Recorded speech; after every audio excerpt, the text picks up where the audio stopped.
Hemos tomado la señal. No se nos asuste.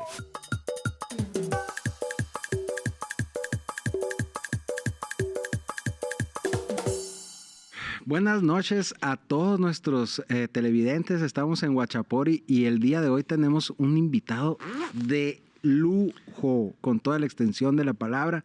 Tengo aquí a mi amigo Horacio Castelo, el actor más fregón que ha dado nuestro estado. Y es un gusto tenerte, Horacio. Estaba esperando este momento que vinieras a iluminar aquí el set. Mi querido George, la verdad es un verdadero placer estar aquí dentro de estos podcasts, dentro de esta nueva experiencia que es Huachapori Televisión aquí en Televisa Sonora, que me hace muy feliz, pero sobre todo me hace muy feliz, ¿sabes qué? Yo soy uno de los grandes reconocedores de talento aquí de Sonora, y cuando yo descubrí el talento del señor Jorge Lastra como pintor, me impresioné y traté de darlo a conocer lo más que se pudo en redes sociales. Pero aparte, verte aquí como entrevistador se me hace muy interesante, porque es un güey muy interesante que platica, conoce, sabe, intuye, y van a ver lo que me va a preguntar, porque es un canijo. Como somos amigos de hace tanto tiempo, a ver qué nos sale, mi querido George. No, ya estuvo mejor tu presentación que la mía. Muchas gracias, Horacio. Un placer y bienvenido.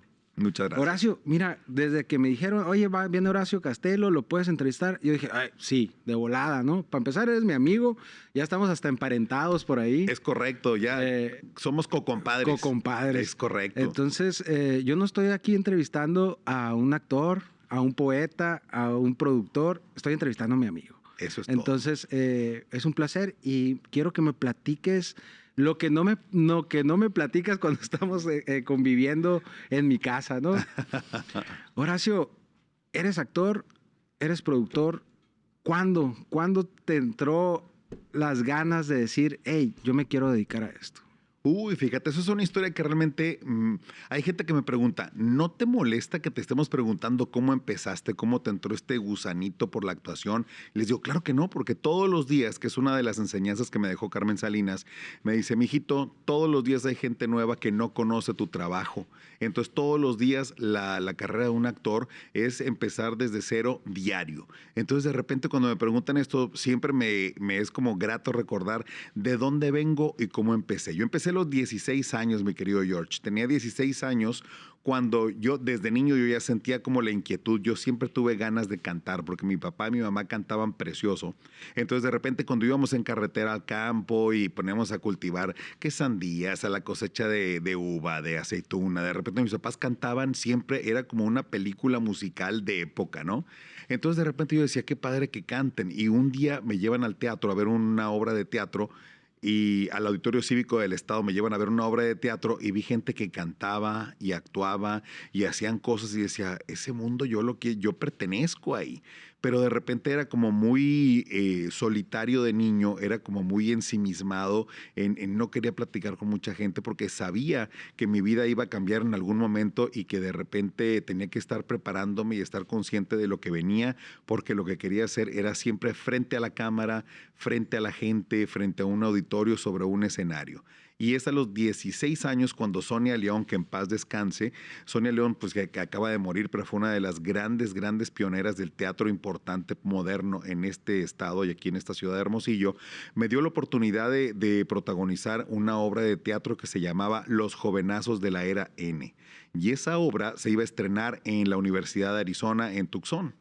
Entonces, de repente yo decía, ¿cómo le voy a hacer si a mi familia le parece que ser artista es ser cirquero? Le parecía como una cosa. Mi familia es una gente como muy tradicionalista, muy conservadora. Entonces, de repente, que yo quisiera ser artista, de repente les brincaba demasiado. Entonces, cuando yo logro llegar a Estados Unidos convenciendo a mis papás, a las monjas del internado, para que me ayudaran a llegar a la Universidad de Sonora, de Arizona, a ensayar todos los días, y el día que me toca estrenar mi George, ese día supe que mi vocación era estar arriba de un escenario toda la vida, frente a una cámara toda la vida. Oye, Horacio, pero me interesa eso que dices, que tu familia es tradicional, ¿no? Sí. ¿Cómo fue ese planteamiento? ¿Cómo llegaste con tus papás y les dijiste, oye, quiero ser artista? ¿Y cómo lo tomaron? No, imagínate. Imagínate, vengo de una pareja muy tradicional, muy conservadora, que se tomaron su tiempo para encontrarse uno al otro y cuando se encuentran decidieron formar una familia con gente educada, preparada, que se dedicara a la agricultura y ganadería, que es lo que mi familia había hecho toda la vida. Y de repente que llego yo y les digo, oigan, fíjense que a mí me gustaría subirme a un escenario y cantar y vivir de esto. Y decían, ay, pues pobrecito, ¿no? Pobrecito, pues qué buena onda. Y mi mamá decía, mi mamá era muy inteligente, era una mujer muy inteligente, pero de repente me decía, ay, mijito, no, esa carrera no es para todo mundo. Aparte de esa carrera tienes que ser muy guapo para que puedas estar arriba de un escenario. Y yo decía, No me ayudes. ay, güey, ayúdame, madre. Entonces de repente yo decía, bueno, pues a lo mejor no necesitas ser tan guapo, tan interesante, con que tengas algo de talento, algo que contar o historias que tú quieras contar. Obviamente preparándote, pues dije, vamos a ver qué tal, pero siempre se me fue negado este derecho, ¿no? Entonces mi papá decía, lo que tú quieras estudiar, yo te voy a apoyar. De la manera en la que se pueda, como yo pueda, hasta donde mis posibilidades me den permiso, te voy a tratar de apoyar. Pero si esto que quieres ser es artista, ahí sí, olvídate. Si quieres dedicarte a esto, tienes nuestra aprobación y nuestra bendición. Pero, mijito, no hay un peso para esto. Entonces yo decía, ah, caray, pues ok. Entonces siempre tenía que buscarle la manera en la que yo tenía que ingeniármelas para poder conseguir lo que necesitaba hacer, porque yo siempre desde que era niño estaba seguro que yo tenía que ser actor, yo sabía que tenía que ser artista, yo sabía que tenía que cantar, tenía que expresarme a través de un micrófono, enfrente de una cámara, arriba de un escenario. Entonces yo estaba tan seguro de eso que decía, pues lo voy a lograr. Entonces cuando me toca irme a Estados Unidos, le digo a mi papá, ¿por qué no estaba en la prepa? Le digo, ¿por qué no me mandas a Estados Unidos a hacer un taller de verano, un curso de inglés? Porque yo siento que si ya hablaba inglés desde niño, pero yo decía, si hablo inglés perfecto como gringo, seguramente voy a tener más ventajas y más posibilidades sobre los demás. Y mi papá decía, tienes toda la razón. Y ahí te va el chamaco para el Suffolk Hills Catholic High School. Entonces una escuela de monjas como interno. Entonces de repente decía, qué maravilla que lo logré hacer. Entonces ahora era cómo convencer a las monjas para que me ayudaran a mi plan a irme a la Universidad de Arizona todos los días a ensayar mientras estrenábamos la obra de teatro. Ok. ¿Y sentiste tú en la parte familiar que te etiquetaron así como la oveja negra de la familia? Por supuesto, claro, era la oveja negra de mi familia, pero mira, yo estaba muy seguro de lo que quería hacer. Entonces ya un día llego con mi abuela y le digo, oye abuela, fíjate que ya Qué me decidí. protectora, me imagino, ¿no? Claro, porque aparte del nieto consentido de su hijo favorito, entonces decía, claro, mijito, lo que mi hijito quiere. Entonces yo decía, voy a cobijarme con mi abuela. Entonces llego con mi abuela y le digo, oye, fíjate, Vivi, lo que quiero decirte es que yo voy a ser actor de grande. Y nomás voltea y me dice, ay, mijito, ya la familia está tan grande que lo único que nos faltaba era un cirquero. Entonces ahí te das cuenta de que realmente mi familia decía, por supuesto que no vamos a apoyar a este muchacho, ¿no? Háganle como quieran. Es una moda que trae y que... Exactamente, y déjalo a lo mejor y se le pasa, pero como yo había sido un niño tan introvertido toda mi infancia, de repente cuando empiezo a ser lo extrovertido que soy hoy, que yo digo que siempre lo fui, nada más que estaba en mi etapa yo fui un niño como, mis papás se casaron muy grandes, mi George, fui un niño como muy... digamos, como muy filosófico, siempre me ponía, ¿qué habrá después de la vida? La muerte será la muerte. Como todo existirá artista, Dios, existencialista, pero trabajando a los 6, en lo 7 interno. años, totalmente. Entonces, total que en esa época yo decidí no tener amigos, estar como solo. Eso sí, me enamoraba de mis maestras. Siempre estaba enamorado de mis maestras de primaria y entonces decía, ay, qué padre, cuando yo sea grande regresaré y le diré que se case conmigo, ya sabes, ¿no? Pero luego me iba, ¿y qué tal si existen extraterrestres allá afuera? Y me ponía a rezar y yo, Diosito, si hay extraterrestres que vengan por mí, me lleven a dar una vuelta. O sea, tenía ondas existencialistas y como cuestionaba muchas cosas que ya cuando ya logré hacer este cambio, porque ya me decidí que era tiempo para ver qué iba a hacer, dije, pues vamos a ver con esto qué sigue. Oye, Horacio, ¿y eso, el sentirte que estabas sin ese apoyo, ¿te dio para abajo o te dio para arriba? Me dio para arriba. ¿Lo supiste capitalizar? Lo supe capitalizar, entonces siempre trataba como de analizar. Siempre, bueno, esto ha sido una de las posturas ante la vida. Al momento de que de repente de niño perdía muchos familiares, mis abuelos murieron, gente muy cercana moría, mis mascotas morían, dije, esto es muy breve, esto dura muy poco y la gente se muere muy rápido. Entonces, con lo que hay, ¿qué puedo hacer? Fíjate, tan joven y ya teniendo esos pensamientos Exactamente. de vivir la vida, ¿no? Sí. Entonces decía, entonces con lo que hay, ¿qué puedo hacer? Entonces, a ver, estoy aquí en Estados Unidos, voy a aprovecharlo, ¿cómo le puedo hacer? Y buscaba el cómo sí. Nunca pensaba yo el cómo no. Pero esto es como herencia de mi mamá, yo creo, porque mi mamá era idealista, soñadora, chambeadora. Ella no había alguien que le dijera que no, porque era, ¿cómo fregados que no? Entonces nos enseñaba a trabajar desde niños, nos enseñaba a hacer cosas útiles para nuestra vida. De repente me acuerdo, mi George, que de repente mi papá estaba en el rancho todo el tiempo y cuando regresaba, llegaba y estábamos mis hermanos y yo de repente pegando botones. Y mi papá, ¿para qué les enseñas esas cosas si no sirven para nada? Cuando algún día se les va a ofrecer. Nos enseñaba que a subir la bastilla, que a cocinar. Entonces de repente decía, cuando te digan que no, tú vas a ingeniártelas para que sepas cómo sí. Entonces nos enseñó a hacer muchas cosas y nos hizo fuertes e independientes. O sea, ¿tú fuiste más apegado a tu mamá que a tu papá? A los dos, de diferente manera a los dos, porque admiraba ciertas cosas de cada uno. Entonces de repente de mi papá admiraba mucho como la paciencia, la tolerancia, la manera de ver las cosas, de cómo reaccionar, de cómo observar y cómo tomar la vida con una, ay, qué a gusto me la voy a pasar yo. ¿No? Okay. En cambio, mi mamá era la que le echaba cabeza, cómo hacer que el dinero rinda, cómo hacer que las cosas crezcan, cómo ser una persona próspera, qué hay que hacer para que nadie te diga que no puedes hacer las cosas. Entonces era como una combinación. Qué fregón, ¿no? Muy buena, claro. Muy buena, ¿no? Sí, porque de uno aprendí la gozadera y el otro la estructura. La estructura. Entonces estuvo buenísimo. Perfecto, ¿no? Sí. Oye, y te vas a Estados Unidos a la escuela de monjas. Era escuela, ¿no? Era escuela de monjas. Sí. Haces esta obra. Platícame de la obra, ¿cómo fue? Así. La obra fue, mira, ya no me acuerdo bien a bien de qué se trataba, pero era una obra como muy dolorosa, como muy intensa. Entonces de repente decía, qué increíble poder crear un personaje a partir del cuerpo que yo tengo, prestándole mis vivencias inventadas, porque tenía 16 años, ¿qué podría haber vivido? 16 años. Entonces de repente dije, ¿qué hago? Entonces de repente me gustó el resultado de la obra, fue un éxito, y cuando terminó la función y te acercas a dar las gracias, de repente veo al público de frente y me enamoró. Domar al monstruo de las 1000 cabezas se me hacía una cosa que había oído solamente en películas o de artistas muy famosos, y pararme allá arriba y sentir esa energía que el público te transmite, la emoción que se siente haber hecho algo que crees tú que salió bien, porque se siente. La respuesta en el teatro es inmediata. Si la regaste y la cagaste, la gente te va a decir, no te aplauden, no se levantan aunque sean tus amigos. Que es lo bonito del teatro. Es lo bonito, pero también es lo efímero. Por eso yo decía, me gusta esto porque hacer teatro como actor es lo que te da pies para poder andar de una manera sólida y poder encontrar la forma en la que vas a ir adecuándote para las diferentes técnicas. Si vas a hacer cine, si vas a hacer teatro, si vas a hacer televisión, son 3 técnicas actorales totalmente distintas que parten de los pies que te formó el teatro. Por eso la importancia del teatro, ¿no? Por eso es la importancia del teatro. Oye, después de este nacimiento como actor, que así lo veo yo, sí, en este momento que recibes el aplauso y te subes a un escenario, ¿qué siguió después? ¿Qué dijiste? Dijiste, lo que sigue, me pongo a chambear, termino. ¿Cuál fue el camino que tomaste? Después de que estaba yo seguro de que eso que había vivido, ese iba a ser mi destino, ahí se selló con el universo. Dije, eso es lo que quiero hacer toda la vida. ¿Qué sigue? Tenía que regresar a Hermosillo a terminar la preparatoria, porque era el convenio que yo tenía con mi familia. Terminamos la prepa y cuando termino la prepa les digo a mis papás, quiero estudiar.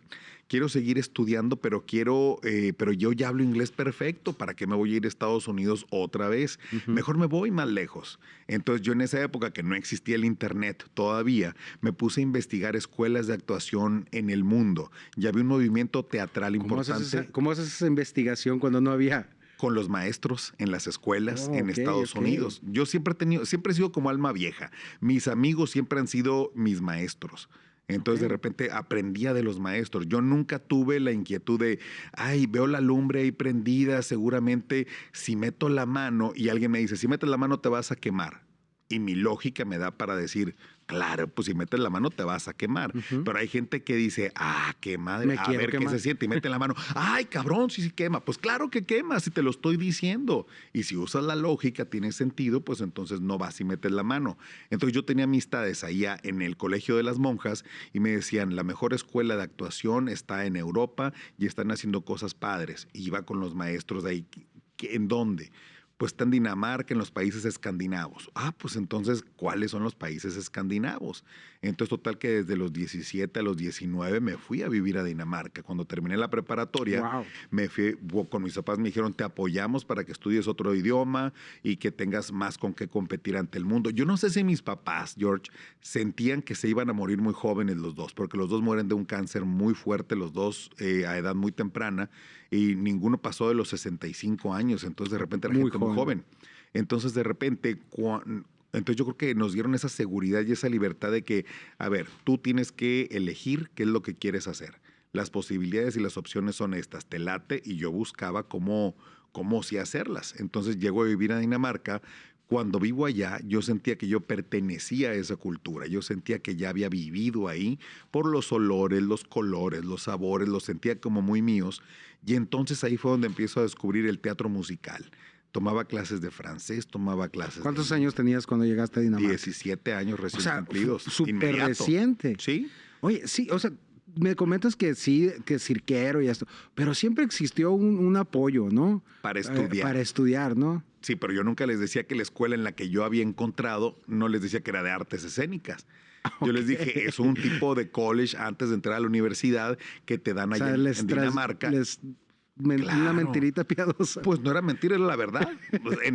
Ahí en Dinamarca existe dos tipos de preparatoria que te dejan listo para la universidad.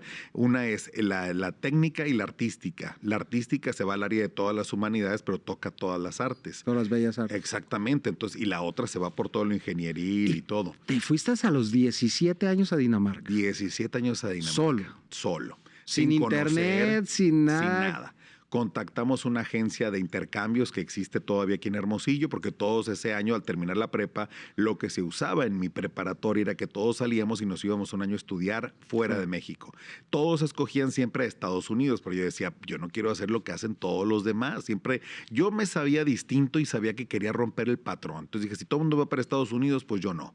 Yo voy para otro lado. Fíjate qué tan clavado traías el proyecto de ser actor para tomar una decisión a los 17 años tan grande, decir, hey, voy a dejar todo y me voy a ir a un país extranjero a picar piedra.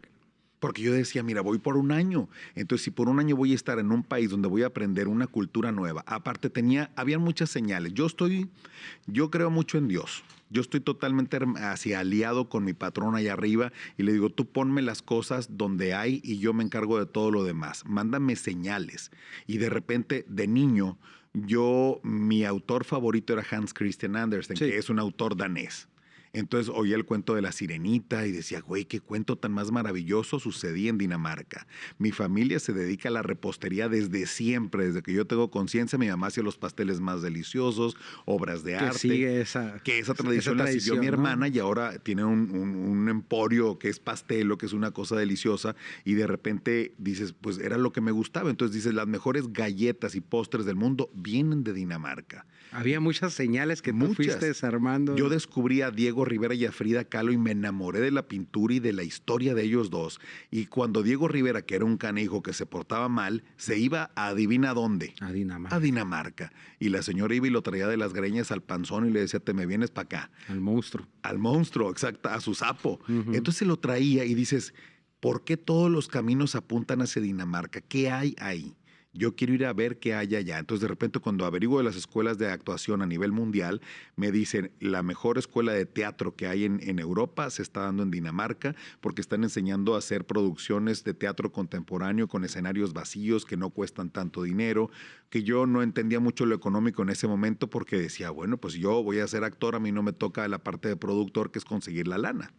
Entonces, pero de repente te enseñaban todo eso y dije, cuando llego a vivir allá y veo ese tipo de teatro, dije, caray, teatros en escenarios vacíos, que el talento dependía solamente del actor que estaba parado sobre el escenario. Y eso me gustó. Fíjate, ¿estás hablando en qué año? 1992, 93. Y es el teatro que sigue explorándose, ¿no? Sin escenario, sí, nomás los actores, o con cosas muy mínimas, Con elementos ¿no? básicos, Ajá. claro, porque aparte es muy económico. Me imagino que en ese momento era lo más moderno que había. Era de lo más teatro. moderno que había. Entonces era hacer obras espectaculares que requerían de un escenario y una escenografía espectacular. Pues lo hacías con imágenes, con fotos proyectadas en la pared y ni un mueble, ni un vaso de agua, ni una botella. Entonces todo dependía del talento del actor para hacerte creer y vivir a través de lo que yo te estaba enseñando cómo sí se podían hacer las cosas y cómo sí se podían contar las historias. Y estando allá, yo quería ser cantante. Entonces de repente me invitan a hacer Cats, el musical. Entonces, cuando me invitan a hacer Cats el musical, les dije, yo canto más o menos y canto ranchero, pero le voy a echar ganas, y les caía muy en gracia. Yo digo que tenemos una cosa, yo me siento muy orgulloso, mi George, de ser sonorense. Primero que nada, antes que mexicano, Y me queda claro. soy sonorense. Entonces, de repente yo pienso que las raíces, los tamaños que tenemos aquí en Sonora para hacer las cosas, solamente se dan en este estado. Con la posibilidad y el conocimiento hoy, a mis 49 años, casi 50, te digo que el sonorense se cuece aparte. El sonorense tiene los tamaños, el valor, los valores, el arrojo para aventarse a probar. Mucho empuje, y no hay nada que te frene. De repente uno se puede frenar, hay diferentes personalidades, pero yo no conozco sonorense que haya salido de aquí de Sonora a probar suerte en el mundo que no le haya ido bien. Es muy poca la gente que sale. Obviamente hay muchos que salen y no les gusta y se regresan. Ajá. Y es válido. Pero somos tesoneros, eso sí me queda claro. Entonces me gustó, entonces dije, bueno, pues vamos a echarle trancazos a ver qué tal. Y les caí en gracia a los productores de Cats y dijeron, güey, qué simpático el mexicanito este que tiene tan chavito, tan poquitos años y canta más o menos bonito y actúa bien, pues mételo en las cabinas de canto de Cats. Entonces ellos me enseñaron a cantar en danés. En Dinamarca. Sí, claro. Cantando en danés. En danés, sin saber qué decía. No conocía, no sabía, mi George, que existía el teatro musical, porque en esa época el teatro aquí en Hermosillo era muy poco y el teatro musical era menos todavía la gente que sabía de su existencia o que tenía el gusto por el teatro musical, como por el fútbol. En esa época ni el fútbol era algo bien visto aquí en Sonora, porque aquí somos beisbolistas, basquetbolistas o de fútbol americano y se acabó. Pero de repente, hoy en día ya tenemos equipo de fútbol, soccer, sí. Pero en esa época no existía nada, ni había ni en la Universidad de Sonora clases de actuación como tal. Hoy ya tenemos una carrera en artes escénicas y en danza y en muchas cosas. Sí. Entonces ha cambiado un poco la historia, pero me tocó ser pionero de esos que formaron ese cambio para el Estado. Entonces yo por eso cada vez que regreso y me invitan a hacer cosas aquí, vengo con muy gusto. Orgulloso y con gusto, porque dije, oye, ahí me tocó cuando no había prácticamente casi nada. Entonces regresar ya con mis premios, con mi experiencia o con lo mucho o poco que he aprendido para compartirlo, para mí siempre es un placer. ¿Cuánto tiempo duraste en Dinamarca trabajando? 2 años. Te fuiste por 1 y te quedaste 2. Y me quedé 2. Te fue bien. Y yo no me quería regresar, mi George, porque yo decía... Ya estabas actuando allá. Yo ya estaba actuando allá. Vivía con una familia danesa. Tenía como muchas amigas y muchos amigos de allá de Dinamarca. Y de repente yo veía a las danesas y decía, qué guapas son, qué bruto. Todas las noruegas son espectaculares. Nunca como las sonorenses.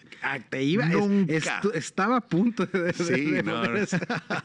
Pero de verdad, son mujeres muy, muy, muy bellas y de repente, y aparte muy interesantes, inteligentes. Yo decía, y de empuje, cultura. Bravas, son vikingas. Sí. Yo creo que muchos de nosotros, ve tu pinta, mi George, y ve mi pinta, somos como vikingos. Y de repente hay unas teorías, unas leyendas series que dicen que los enseñaron a tallar las figuras de palo fierro fue gente venida del mar. Y cuando vas a Dinamarca y veo las figuras de palo fierro que se trabajan allá, es el mismo tipo de trabajo. Entonces yo digo, posiblemente... Y en Dinamarca da la casualidad que se habla español, mucho español. ¿También? Sí. Entonces me decían, ¿para qué quieres aprender danés en un país de 5 millones de habitantes? No sirve de nada. Yo le dije, pues no es que quiera aprender danés, lo que quiero aprender es conocer el mundo, ver cómo viven, cómo sienten, cómo comen, a qué sabe la gente de aquí, todo, ¿no? Entonces me gustaba mucho y fui muy feliz, pero mis papás me dicen, mijito, se te acabó la beca, ya tienes 2 años, ya debes de haber decidido qué vas a estudiar. Entonces yo dije, va, entonces me regresaron mis papás con el dolor de mi corazón, me regresan a México. ¿Te regresaste a huevo? Totalmente, entonces me regresan. Y obviamente yo estaba muy feliz de regresar a mi tierra, pero yo sabía que no me podía quedar aquí. ¿Por qué? Porque las familias tradicionales sonorenses te empiezan a enseñar el arte de la agricultura, la ganadería o a lo que se dedique tu familia y ya te fregaste, te quedaste ahí en eso para toda la vida porque es algo que aprendiste a hacer desde niño y lo conoces y lo sabes y es lo que te da de comer. Y tu camino era diferente Y completamente. mi camino yo sabía que tenía que ser fuera. Entonces hay un detalle, casi no lo conoce mucha gente esto, pero cuando yo estaba allá en Dinamarca, cumplían los reyes de allá de Dinamarca 25 años de casados. Entonces de repente habían los pósters de todas las ciudades y pueblos. Felicidades a la reina Margarita y a su príncipe Henry por 25 años de casados en sus bodas de plata. Y dije, pues le voy a escribir una carta. ¿Qué tiene? Dije, total, si no la lee, pues no pasa nada, pero si sí, yo Puede siempre me pasar voy algo. con ese y sí, Claro. sí. Entonces le escribí, querida reina, Margarita, soy Horacio Castelo, el único mexicano viviendo en Dinamarca en este año. Entonces me hace muy feliz conocer tu cultura, tu país, lo que hay en este lugar. Y les quiero enviar una felicitación por sus bodas de platas. Atentamente, Horacio Castelo. Y ya ahí voy con mi familia y les digo, con los que vivía allá, mi familia adoptiva. Oigan, ¿en dónde vive la reina? Pues en el castillo fulano de tal. Pues puse domicilio conocido, castillo fulano de tal. Domicilio conocido. Echo la carta al buzón y dije, pues en nombre sea de Dios, ¿qué puede pasar? Nada. Pues total que a las semanas me llega una carta de Palacio donde me dicen, Horacio Castelo, es un placer que te guste, gracias por la felicitación. Obviamente tienen un servicio diplomático Ajá. y gente que les contesta las cartas, que eso hasta ahí yo me quedaría, pues hasta ahí estuvo bien y ya recibí una postal de ellos de agradecimiento con la foto de los reyes y dije, pues qué felicidad, pero adentro de esa carta venía una invitación a conocer a la familia real en Copenhague y yo dije, no lo puedo creer. Entonces me invitan a conocer a la familia real. En esa época no habían celulares. Que si hubieran habido celulares, bueno, hubiera traído 3,000 fotografías, pero no existían los celulares. Pero ¿tienes foto de...? No tengo fotos porque la familia real, el protocolo de las familias reales no te permite tomar fotografías de la familia real si no es en un evento público. Es prohibido. Entonces, en esa época, pues ellos me invitaron a Castillo a conocerla, a Palacio a conocer a la familia real, y de ahí la gente no los vi 3 minutos, mucho gusto, bye bye, nos vemos, y me llevan con la gente de servicio diplomático. Ahí en ese momento, mi George, supe que si yo en la vida no fuera actor, yo sería diplomático. Que eres muy bueno para la diplomacia, mi estimado. Muchas gracias, pero me gusta. Entonces yo decía, yo si no fuera actor sería diplomático porque amo a mi país, amo a mi estado, amo la cultura que tenemos y creo que me encanta darla a conocer. Que déjame decirte que has sido un diplomático del estado de Sonora, Es porque correcto. has dado a conocer el estado, has puesto el nombre de Sonora en alto y creo que eso también lleva algo de diplomacia, ¿no? El hacerlo. Totalmente. Te regresas a México y ¿qué pasa? ¿Dónde vuelves a actuar? Me regreso a ¿Dónde te dan la México. oportunidad que dices tú, cabrón? Pues fíjate que entro al TEC de Monterrey a estudiar una carrera porque dije que hay que estudiar para ser diplomático por relaciones internacionales. Y existía la carrera en la Ciudad de México y yo decía, si voy a vivir ahí tantos años, ¿para qué irme a estudiar ahorita a México? Entonces estaba Monterrey y Puebla. Entonces cuando entro a estudiar aquí al TEC de Monterrey, Campus Sonora Norte, aquí en Hermosillo, estuve un semestre y dije, ¿sabes qué? Ya llegué al tope del tronco común, yo ya no puedo seguir aquí y me voy a Monterrey a vivir. Y ahí, aquí gané muchos premios de actuación con el TEC de Monterrey a nivel nacional. Habían obras a nivel sistema del TEC de Monterrey. Gané varios premios como mejor actor en varios proyectos que dirigió Norma Navarro, que es una directora de teatro también importante hoy aquí en Hermosillo. Y de repente, llegando a Monterrey, pues en cuanto fui a audicionar, me empecé a quedar con todos los protagónicos de teatro y luego de teatro musical. Llegaste a robar todos los papeles. Llegué a acaparar, pateando botes. Dije, ¿qué ole? Entonces ahí me fui dando cuenta que realmente mi vocación era la actuación y que no importara que la campechaneara porque estudié hotelería y turismo y aparte estudié una especialidad en hotelería y turismo y la carrera de relaciones internacionales. Y cuando ya me logro titular, ya había trabajado en teatro, en radio, en tele, produciendo cosas, dirigiendo cosas y me gustó y de ahí recibí la invitación de trabajar en las telenovelas de Televisa, de una productora, pero las telenovelas en inglés. Entonces de repente me llevan a México, hago pruebas se hacían de día. ¿Cómo se llama la primera novela en la que entraste? En donde yo participé se llamaba La Mentira. La Mentira. Con Kate del Castillo, Guy Ecker, Don Eric del Castillo, un elenco espectacular. ¿Qué año era más o menos ahí, Horacio? 1998.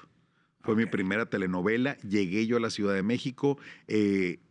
Bueno, primero hice las audiciones para las para las novelas en inglés. Me quedé. Pero yo dije, ¿sabes qué? Perdóname, lo siento mucho por esta oportunidad que estás gastando en mí, porque yo tengo el compromiso con mi familia. Yo creo que cuando uno se compromete con algo, mi George, lo tienes que cumplir y lo tienes que terminar. Sí. Es lo que va a hacer que todo lo que hagas en la vida lo empieces y lo termines de la manera correcta. Entonces, eso es como yo pienso. Así fui educado yo y es lo que he visto que me ha funcionado a mí. Entonces yo decía, a mis papás les debo, porque ya que les voy a colgar sus títulos a cada uno en su cuarto, dije, pues ahí que tengan el título del TEC, los 2 que les di, que los cuelguen en su cuarto y yo ya con eso les doy las gracias y me voy a cumplir mi vida y mi sueño, ¿no? Entonces, de repente, así fue como pasó. Entonces, les doy las gracias, no acepté la invitación de Televisa. En cuanto me gradúo, voy y les toco la puerta. Oye, fíjate que ya llegué, ya terminé. Si hay trabajo para mí, me dijo, por supuesto que sí. Y entré a la telenovela La Mentira, que fue un gran éxito. Fue la novela más importante del año en Televisa, que obviamente es mi casa, Televisa, que sigue siendo mi casa hasta la fecha y el día de hoy. Y de ahí empecé como a crecer. Y ahora crecer, la mía. Y crecer. Y ahora la tuya, mi George. Así que bienvenido a casa.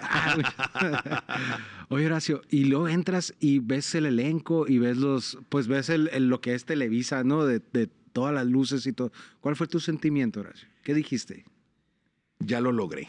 Soñé con ese momento mucho tiempo. Yo de niño había tenido la posibilidad de entrar a Televisa San Ángel a conocer los foros y las escaleras y yo decía, yo cuando sea grande voy a estar aquí, yo voy a trabajar aquí. Entonces, y ese fue el primer sueño que se manifestó de una manera muy clara, porque yo de repente siempre te decía, le pido a Dios pruebas, yo Diosito de verdad, no me hagas hacer pendejadas y llevan por el camino correcto de tu mano. Tú dime por dónde y yo llego. Y ya que estuve en Televisa, empecé a trabajar ahí y venía bajando las escaleras de caracol que han salido en la televisión toda la vida con todas las fotos de los famosos ahí. Y de repente decía, ya estoy trabajando aquí. Hice con ellos alrededor, bueno, el año pasado hice la última telenovela, la más reciente que hice. La más reciente. Sí, porque la última sí decía Gabriel Retes. La última es Cuando te mueres. Y esta fue la más reciente, es Vencer la ausencia. Entonces me encantó, pero en esa novela yo creo que fue mi novela número 97 en la que tuve la suerte de participar. 97 telenovelas que has participado. Es correcto. Y luego, ¿cuándo dices tu película? ¿O cómo te llega el proyecto de una película? Llegó un punto hace 15 años que llevaba yo como 70 telenovelas y de repente decía, a ver, no tengo la cara de William Levy ni el cuerpo de Sebastián Rulli. Entonces, ¿qué es lo que sí tengo? Entonces, cuando empecé a ver qué es lo que sí tenía, que era una personalidad distinta, que actuaba mejor que muchos y que yo estaba hecho no para ser protagonista de telenovela, yo estaba hecho para ser antagonista de cine, teatro y televisión. Siempre los villanos han sido lo que más me ha traído. Que te quedan espectaculares, ¿no? Que ahorita vas a hablar como... Mira, compa, me leíste la... Te voy a decir una cosa, compa.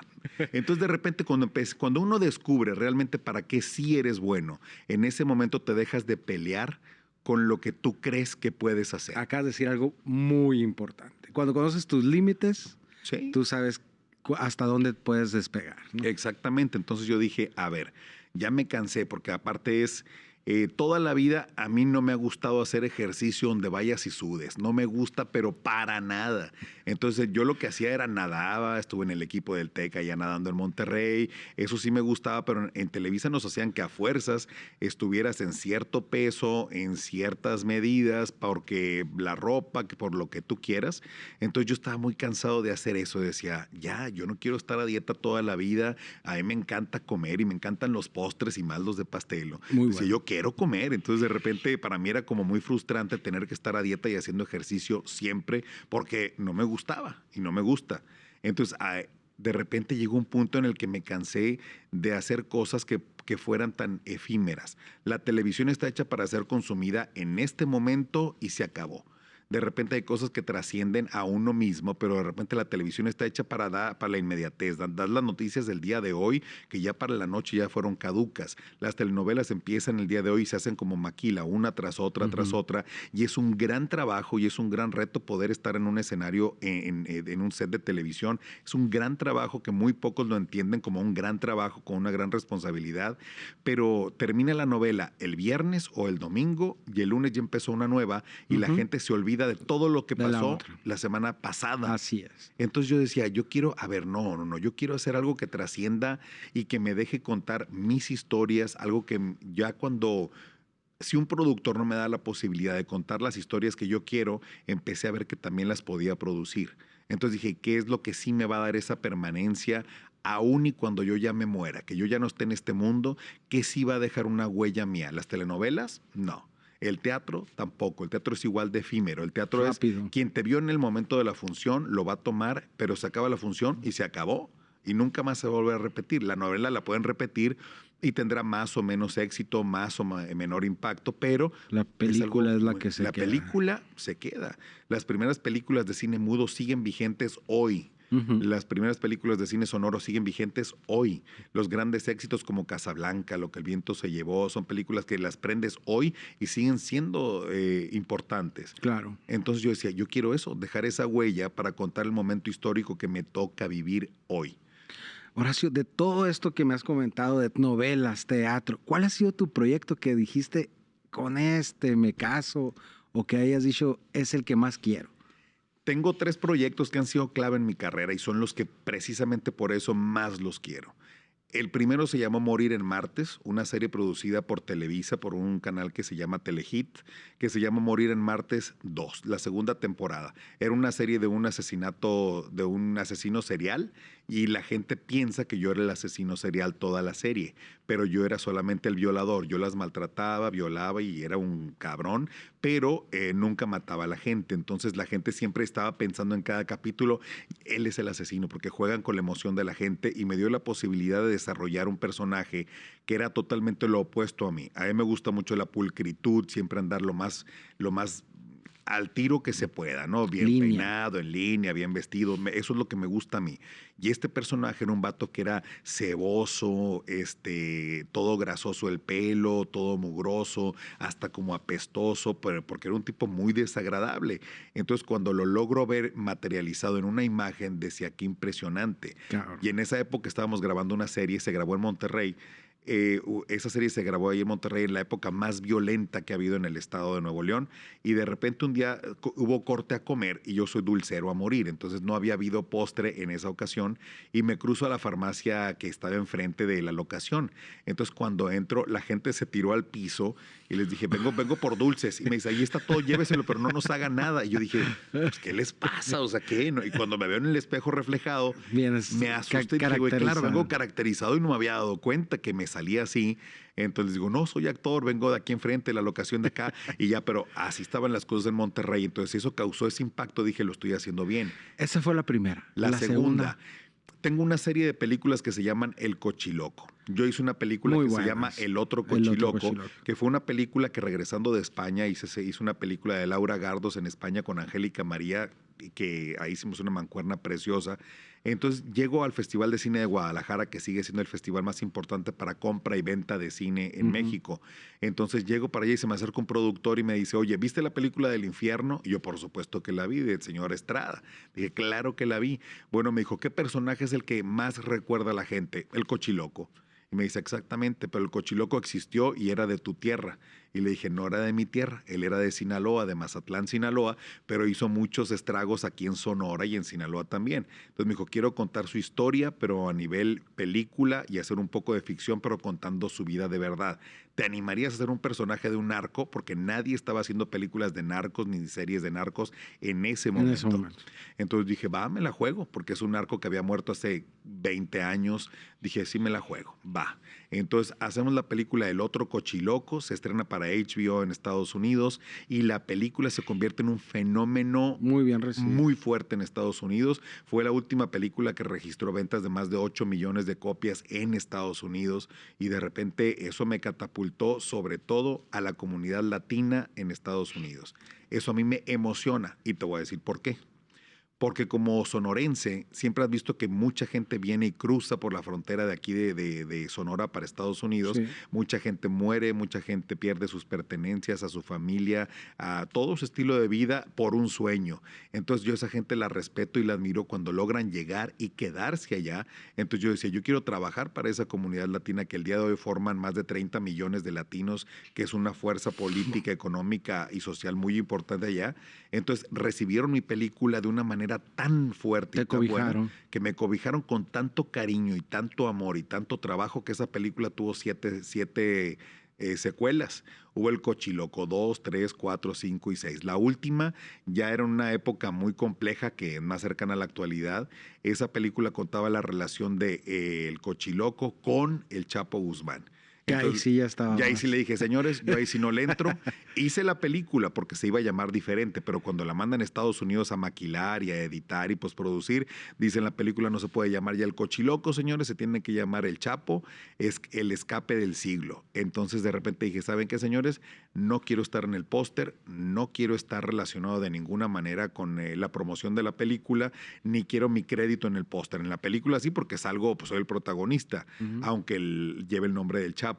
Pero de repente dices, ah, caray. Entonces yo ahí les digo, oigan, yo tengo un amigo que es muy talentoso, que él puede hacer el personaje del Chapo, y él es Irineo Álvarez. Es un actor sonorense, que es un fregonazo y es gran amigo. Fregón también. Y lo invitaron a hacer la película y la película tuvo tal éxito en Estados Unidos y en México que ya también él ya hizo como 5 películas más que se llaman El Chapo y ya cuentan la historia de él.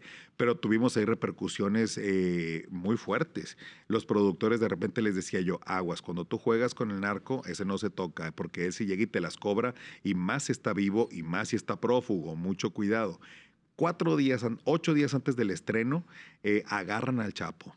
3 días después dice que lo agarran porque estaba haciendo una película, entonces los reflectores voltean hacia nuestra película y la hacen un hitazo de taquilla y de repente el timing era perfecto. Entonces de repente llegan los abogados del Chapo a la casa productora y dicen, a ver muchachos, si ustedes no le quitan el nombre a la película, el nombre tiene dueño. Todos los nombres y alias de este señor están registrados y están a nombre de alguien más. Así que si no se lo quitan, pues aténganse a las consecuencias legales o las otras. Entonces ahí se asustaron todos y dice el productor, por favor escóndanse, no den noticias, no den entrevistas, no digan nada de la película, vamos a cambiarle el nombre. Y 4 días antes del estreno, porque salió en todo el país, la película cambia de nombre a ser Capo, el escape del siglo, en vez de Chapo. Entonces le ponen Capo, el escape del siglo, y la película fue un éxito en Estados Unidos y en México. Y ahora ya la pueden seguir viendo en Netflix. Está en Netflix y ya se llama ahora sí, porque a la persona que tenía los derechos ya lo cedió. Entonces ahora la película se llama otra vez Chapo, el escape del siglo. ¿Y la tercera? Y la tercera, ¿qué te puedo decir? Que es un personaje que a ti te gustaba mucho. Que a mí se me hizo genial. La serie de El Vato. Un proyecto que hace la NBC en Estados Unidos. Ellos me convocan a una audición, voy y hago la audición. Y muy chistoso porque yo sentía, desde que entré dije, ese personaje es mío. Entonces, no, parece que, o sea, te lo escribieron a ti. Sí, casi. O sea, impecable el villano, ¿eh? Se sentía el odio. Cabrón. Lolo Lozada ha sido uno de los personajes más trascendentes en mi carrera que me ayudó a consolidar un crossover en Estados Unidos y en Europa. Que de repente decía, qué padre que pueda yo hacer un proyecto de este tamaño, con estas dimensiones y con esta calidad. Y aparte sobre todo lo que me encantó de la serie, que es lo que fue un éxito, la serie mostraba los valores del sonorense, la cultura de lo que es un amigo aquí en Sonora, de lo que implica el ser como devoto a tu familia, leal, el estar comprometido con tus ideales, con tus sueños y que te impulsan a soñar y a decirte, compadre, trabájale y los sueños sí se cumplen, que es lo que te vendía esta serie, el sueño americano del chavo que sale de Hermosillo, Sonora, que era el Daza, que es un gran cantante y un gran actor sonorense. Que le mandamos saludos. Que le mandamos un abrazo enorme. Y luego también estaba Gustavo Egelhaf, que hoy es el vato que parte el pastel a nivel cinematográfico en México, porque es el güey que hace más series y películas hoy en día, porque es un gran actor y realmente esta serie del vato nos dio un impulso a nuestras carreras de una manera muy especial. Y lo que dices de que el sueño se realiza en el vato, también se realiza en el 2018 ganando el Emmy. Un Emmy internacional a la mejor serie de todo el prime time de todo Estados Unidos y en español. O sea, ¿sabes lo que eso significa? Ganar un Emmy en Estados Unidos sobre todo que representa a las comunidades latinas, es una de las cosas más importantes que puede suceder en una producción. Solamente en ese año, solamente había nominado producciones que tuvieran que ver con mexicanos El Señor de los Cielos y no ganó, siendo la serie más vista a nivel mundial. Sí. El Vato, y ganó con el Vato con ese premio y ese reconocimiento. Entonces, pues imagínate. ¿Cuál fue tu sentimiento cuando dijiste, cabrón, ganamos? Mi sentimiento Fuiste fue a estar en Nueva York. Nueva York y Fue en toda Nueva la... York en un hotel de superlujo, solamente los productores estaban invitados, pero de repente, pues como quiere, ya sabes que a mí no hay no en el camino. Yo decía, ¿y qué ¿Y qué le tiene? hace? ¿Y qué le hace? Yo sí voy. Entonces, de repente, llegar a Nueva York, a un hotel de lujo donde fue la entrega de premios, ver la gala y el esplendor con el que se hacen ese tipo de premios, y de repente llegar ahí y decir, ya tengo uno. Y lo tengo colgado porque no te dan una sola estatuilla para la producción entera, pero te mandan un reconocimiento oficial avalado por los Emmy Sí, Awards. que es un Emmy, ¿no? Entonces tú ya lo viste en mi casa en la Ciudad de México. Está colgado en mi sala porque es un premio que me costó 30 años de mucho esfuerzo, de muchos sacrificios, de un apasionamiento bestial por mi carrera y por lo que hago y por representar al estado de Sonora de la mejor y más digna manera posible, y de repente decir, los sonorenses estamos, valemos y seguiremos estando. Y estamos de moda. Y estamos de moda. Oye, porque una vez una pendeja, perdón, bueno, cuando lo escuche, no por lo de pendeja, no, por la morra esta que fue. Un día llego yo a México y le dije, oye, yo quiero hacer locución y quiero hacer radio aquí en México porque he hecho radio en Monterrey, he hecho radio en muchas partes y me gusta mucho. Y me dice, pero eres como de provincia, ¿no? Eres como de Sonora. Y yo, claro. Y me dice, es que ese tonito que tienes es como muy naco. No, me picó en el ego. Yo le dije, ¿qué me estás diciendo? No, que te tienes que quitar ese tonito porque se oye muy pueblerino, se oye como de gente ignorante. Fregues. Y le dije, mamacita, no sabes lo que estás diciendo. Le dije, pero está bien, si eso es tu punto de vista, lo respeto. A la vuelta de 3 años gana Omar Chaparro, que es norteño, un premio que le da la llave maestra para todos los locutores en este país, porque ahora todos somos norteños, todos los personajes son norteños, se puso de moda ser norteño y se puso de moda ser sonorense. Entonces un día me la topo caminando por los pasillos de Televisa. ¿Qué hubo, y le digo, ¿qué pasó, amiga? ¿No que muy naco o qué? Entonces me dio mucha risa y digo, ya después, ya ahora somos buenos compañeros de trabajo, pero le digo, ¿cómo? Le digo, uno nunca puede andar menospreciando a la gente, nunca, porque uno nunca sabe las vueltas que da la vida. Horacio, has trabajado con tanta gente talentosa, Angélica Aragón, Pati Reyes Espíndola. Patricia Reyes Espíndola, Ignacio López Tarso, que en paz descanse, Así es. el maestro, Gabriel Retes. ¿Con quién quieres trabajar hoy en día que digas tú, quiero trabajar con esta persona? Mira, yo creo que la persona con la que yo sueño trabajar y que en algún momento espero, Gastón Pavlovich, si me estás oyendo. Sí, nos estás oyendo. Toma nota, Gastón. Meryl Streep y Anthony Hopkins. Son mi carta mayor en la que algún día voy a trabajar con ellos. Ya he trabajado en Estados Unidos, ya he hecho proyectos allá y de verdad sueño. Y es más, no lo sueño, lo vi. Yo en algún momento voy a trabajar con ellos dos. Entonces, porque aquí en México yo tenía el sueño de trabajar con gente tan importante como Pati Reyes Espíndola, como María Rubio, que son como instituciones, López Tarso, con Angélica Aragón, con Angélica Ofelia Aragón. Medina. Y ahora decir, son mis mejores amigos, la mayoría de ellos, y sobre todo, bueno, mucha gente ya ha visto en mis redes sociales quiénes son mi grupo de amigos allá en México, y de repente es lograr haber trabajado con todos y cada uno de ellos en alguna película, en alguna serie, en algún proyecto de teatro en México, en Estados Unidos, y me llena de orgullo y digo, Diosito, qué bendición. Yo te pedí que me dieras chance nomás de meter la pata cuando me abrieran la puerta y como la humedad me iba a meter. Y te metiste hasta la cocina. Hasta home. Horacio, y quiero que has puesto el nombre de los sonorenses muy en alto. Y creo que vas a llegar a hacer todos tus sueños porque todo lo que pasa por tu mente va a pasar por tu vida. De todo esto que me has platicado, ¿cuál ha sido tu mayor reto? ¿O cuál es tu mayor reto? Mi mayor reto, mira, ¿qué te puedo decir? Mi mayor reto es mantenerme fiel y auténtico a mí mismo, a mis valores, a mi familia, a de repente, ya que mis papás no están, que murieron muy jóvenes, poder seguir manteniendo a mi familia unida, que mis hermanos somos 3 nada más. Que Somos son una chulada tus súper hermanos. unidos, de verdad, los adoro. A Carlos, mi hermano, que es un gran publicista, a la Norma, mi hermana, que también es mi adoración de la vida. De repente poder ser como una familia ejemplo para muchas familias por la unión, la solidaridad, el trabajo en equipo que llevamos, de repente eso me encanta. Y ahora ver reflejado que tengo una cuñada maravillosa, Charo, Charo. y que tengo a Mi 2 comadre. Tu comadre, exactamente, que eres padrino de la Amelia, la más chiquita de mis La más hermosa de la mis más ahijadas. hermosa. Entonces imagínate, con Amelia y Marcelo digo yo, qué padre que todo en lo que he trabajado, las carencias que he tenido, las pérdidas que he tenido que enfrentar, de repente se resuelven en tener una familia llena de amor, de unión,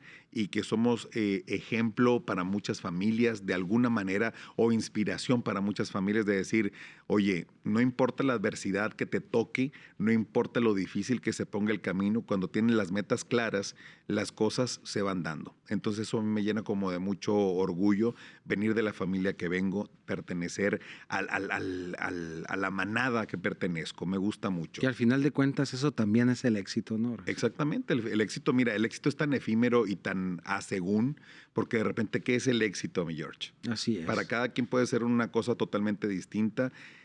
Para mí es eso, tener lo que tengo el día de hoy, trabajar en lo que amo hacer, tener un grupo de amigos que me validan ante lo que hago, ante lo que digo, ante lo que pienso, y de repente dije, oye, qué fregón poder estar como tranquilo, sentado aquí platicando contigo en mi tierra, en Sonora, con mi gente. Ahora ya como productor me toca estar impulsando proyectos de gente a la que quiero y a la que admiro y que pretendo que puedan tener una carrera que tenemos, brillante, que vamos a trabajar juntos, ¿no? que vamos a seguir trabajando juntos. Eso me encanta y eso me emociona. El documental que estamos haciendo ahora sobre tu trabajo como pintor me emociona mucho porque es poner otra vez el nombre de México en las artes plásticas en el nivel que se merece, que aún no lo tiene el reconocimiento internacional. De muchos que lo han logrado, sí, pero hay tanto talento como el tuyo que yo digo, yo quiero llevarlo a otro nivel. Talento como el de esta niña hermosa, hermosa, hermosa, hija de nuestra amiga en común, que ahora está haciendo una producción espectacular que se llama Si tú fueras yo, que próximamente va a estar aquí que en canta Sonora como también. Los Ángeles. Canta. Exacto, la Andrea Villagrán es una joya que... Entonces, esos talentos que de repente te vas topando en el camino, hoy me toca a mí apoyarlos. Yo no tuve el apoyo de nadie. Tuve el apoyo emocional de mis hermanos y de mis papás y de mis amigos, que eso es lo que te hace seguir adelante siempre. Pero de repente, hoy que te estás en otra situación, que lo puedes hacer, digo, quiero hacerlo. Y vamos a apoyar a la gente que tiene con qué para que siga creciendo y poniendo el nombre de Sonora como muy, muy, muy en alto. Tú lograste el éxito y ahora te toca impulsar Es a correcto. que los demás logren el éxito. Es correcto. Y de eso se trata, ¿eh? De ir jalando a los demás. Es correcto. Para que todos los de aquí de Sonora primero salgamos, nos hagamos famosos como tú. Es correcto, ¿no? Y yo creo que, y a nivel personal como actor, yo creo que mi reto está en mantener con la cabeza muy fría y con el corazón humilde y ubicado y con los pies bien puestos en la tierra para poder abrazar el proyecto que viene. Siempre el mejor proyecto es el que está por venir. Entonces eso me mantiene como muy optimista, que yo soy aparte optimista disfuncional, como tú bien lo sabes. Yo de las peores situaciones siempre le busco el lado bueno. Y es digo, muy algo bueno bueno va a pensar salir así. de acá, claro. Entonces, eso es lo que espero, que los proyectos que vienen ahora en camino, las películas que se van a estrenar, que son una verdadera Cuéntame joya. del proyecto más en puerta que tienes. El proyecto que tengo ya en puerta es estrenar, bueno, estamos invitados al Festival de Cine de Serbia en la ex Yugoslavia para presentar la última película que filmó el maestro Gabriel Retes y que aparte tuve el honor de trabajar con don Ignacio López Tarso, que fue la máxima joya de la corona que se nos acaba de adelantar hace unos días. Entonces, de repente, poder ir a Serbia, un país tan lejano, a presentar un poquito de lo que es México, contar nuestras historias. Esta historia ya estuvo aquí en la Cineteca de Hermosillo el año pasado en un ciclo ¿Cómo de se llama? cineartes. Diles cómo se llama. Se llama Identidad Tomada. ¿Dónde la podemos ver? Esa película la pueden ver en Estados Unidos, en HBO, en plataformas digitales y muy pronto va a estar aquí en México porque seguimos buscando alguien que se interese por presentarla no nada más en festivales de cine, sino que tenga una vigencia en cartelera en algunas salas de cine o que tenga ya acceso directo a las plataformas que tenemos acceso aquí en México. Genial. Teatro. El teatro. Estás Ahorita haciendo un proyecto estoy haciendo un súper proyecto interesante que se llama Monarca. Monarca. Bueno, se llama Monarch porque es en Monarch. inglés. Es el primer musical méxico-americano escrito por mi querido hermano Alfonso Molina. Un saludo para Al el Pocho, Poncho. el gran Pocho, que es un gran compositor. Con él ya trabajé en Illegal Alien, que es ¿Que ganó premio? Migrante Ilegal, que ganó premios como la primera ópera mexicana compuesta completamente en inglés en un acto para ser presentada en Estados Unidos, que toca los temas de la migración. Igual que Monarca, pero Monarca tiene una analogía preciosa. Me encanta esa analogía. En los santuarios de la mariposa monarca y cómo la mariposa tiene que migrar para subsistir y llegar hasta Estados Unidos y Canadá. Y eso lo hacemos contando la historia de Luis, que es un migrante que sale de Michoacán con su familia, su esposa y su hija, y se van a vivir a Estados Unidos buscando un mejor futuro para la esposa, para él y para los hijos. Y de repente llegan y encuentran la muerte, la traición, todas las grandes pasiones de la vida, lo bueno y lo malo lo encuentras en esta historia. Yo siento que hay en el teatro musical hay 3 musicales que cuentan historias perfectas, que se llaman novelas perfectas en la literatura, que son Los Miserables, El Rey León, y yo creo que Monarca es la tercera obra que, digan que lo dijo un loco, pero esa obra va a llegar a ser una obra maestra del Teatro Universal. ¿Dónde se presenta esa En Los Ángeles. Acabamos de tener temporada en Estados Unidos, en Los Ángeles, todo el año pasado. Y este año la idea es que vamos a tener una temporada larga en Washington y de ahí de Washington ya migramos directamente a Estados Unidos a tratar de presentarla en Off-Broadway. Que esto... ¿Y va a venir a México? Va a venir a México, esperemos. Este año estamos concursando en un proyecto muy importante. Este año es el 51 aniversario del Festival Cervantino en Guanajuato y el estado invitado es el estado de Sonora. Entonces nosotros tenemos postulados 3 proyectos muy importantes. Por un lado, Elda Molina propuso la obra La de Si tú fueras yo, que protagoniza Andrea Villagrán, que es musicalizada por Alfonso Molina. Entonces ahí tenemos a Andrea, que es sonorense, a Pocho, que es sonorense. Yo también estoy involucrado en el proyecto como productor. Entonces vamos ahí. Y por el otro lado, Pocho, Alfonso Molina presentó e inscribió a este proyecto. Así que Beatriz Aldaco, si nos estás escuchando, nos gusta cómo has llevado las riendas de muchas cosas y cómo nos has apoyado. Muchas gracias. Ojalá que realmente representando a Sonora en el Cervantino vaya Monarch. Sería la primera posibilidad de traer Monarch a México. Que sería lo Que genial sería porque genial. tiene que emigrar a México. Oye, ¿no? porque teniendo los premios que tenemos en Estados Unidos con esta obra y el público que ha hecho sold out en casi todas las funciones que hemos dado, y aparte, esa obra aparte está escrita por una sonorense que es Marcia Molina, Mayu Molina, que es de mis personas más queridas de la vida. La Mayu escribió esta obra junto con su hermano que la musicalizó. Entonces, No imagínate, sabía yo eso. y yo soy actor de esa obra también, aparte de productor asociado. Entonces, realmente hay mucho sonorense en ese proyecto que ha representado a los latinos en Estados Unidos y sobre todo a los mexicanos que llegamos a ser factor de cambio en las comunidades que tocamos. Y sobre todo ahora que se presenta Sonora en el Cervantino, sería una gran oportunidad de presentar Monarch o Illegal Alien. Cualquiera de las dos están completamente en inglés, y Guanajuato, el Festival Cervantino, que tiene una repercusión mundial muy importante, pues qué mejor para ser representado por Sonora en ese festival. Qué fregón que estés metido en todo esto. Sí. Me encanta y yo estoy ahí también con ustedes, ¿no? Es correcto. Próximamente. Muy pronto. Horacio, ¿eres feliz? Soy humanamente feliz.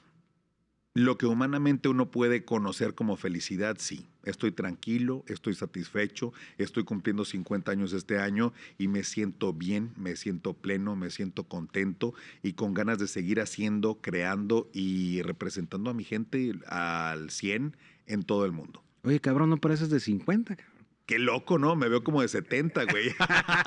Oye, cuando me hablan, el otro día me hablan de Telemundo y me dicen, oye, señor Castelo, tenemos un proyecto que está maravilloso para usted. Y me dijo, oye, es un señor de 65, 70 años que le va perfecto. Yo no sabía si llorar o reír o mentarle la madre y decirle, güey, no me friegues, ¿no? No, pero sí. Claro.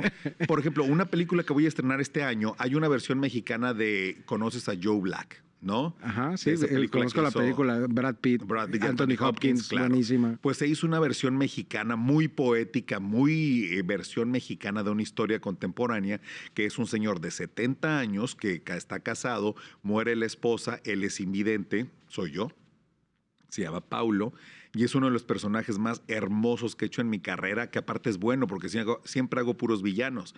Entonces este señor se va a la casa de su hijo y la esposa discute con el hijo porque el señor se vuelve una carga para ellos. Entonces decide agarrar su cartera, se va y le pide al portero, consígueme un taxi, se va a la estación de autobuses y el tipo llega y le dice, dame un boleto para donde salga el autobús más próximo. Y dice, pues va para Morelia, Michoacán. Llego a Morelia, Michoacán y me doy cuenta que no tengo celular, no traigo más dinero, no tengo nada y empiezo a mendigar por las calles de Michoacán hasta que un niño me rescata y me dice, te voy a llevar a casa de mi padrino. Y cuando llego a casa del padrino, que es un pintor muy famoso de Michoacán, el señor lo recibe y le dice, ya sé quién eres. Ya te llevaste a mi esposa, a mi familia y a todos mis hijos. Yo sé que ahora vienes por mí, pero dame la oportunidad de mostrarte el mundo como yo lo veo. A través de mis ojos te voy a enseñar lo que es el mundo y lo que es la vida. Lo mismo que pasa con Brad Pitt y Anthony Hopkins. Le enseña las cosas verdaderamente valiosas de la vida. Le enseña a disfrutar un atardecer, disfrutar una copa de vino, disfrutar del valor de tener un verdadero amigo en la vida. Y desde que yo me siento muy orgulloso de que seas mi amigo, de verdad se me hace una chulada. Y de repente le enseñan a andar en bicicleta, a pintar a muchas cosas. Y esa película se llama Óleos en la Oscuridad. Y este año también se estrena y es una joya. Horacio, fue un placer tenerte. Nos podríamos quedar 5 horas platicando, pero se nos acabó el tiempo. ¡Qué lástima! Es un placer. Nada más quiero que te despidas de todos los guachaporis que nos están viendo con la voz de Lolo Lozada. Guachapori Power, yo soy Lolo Lozada, Lolo para la raza, y les quiero decir que sigan viendo la serie del Vato que se encuentra en Netflix, en la plataforma más extraordinaria de la actualidad. No te pierdas Netflix, yo soy Lolo Lozada y quiero que cheques El Vato. Yo soy Horacio Castelo, mi Jorge Lastra. Muchas gracias, Muchas gracias a todos, guachaporis. ¡Ánimo! Guachapori Power, ¡ánimo!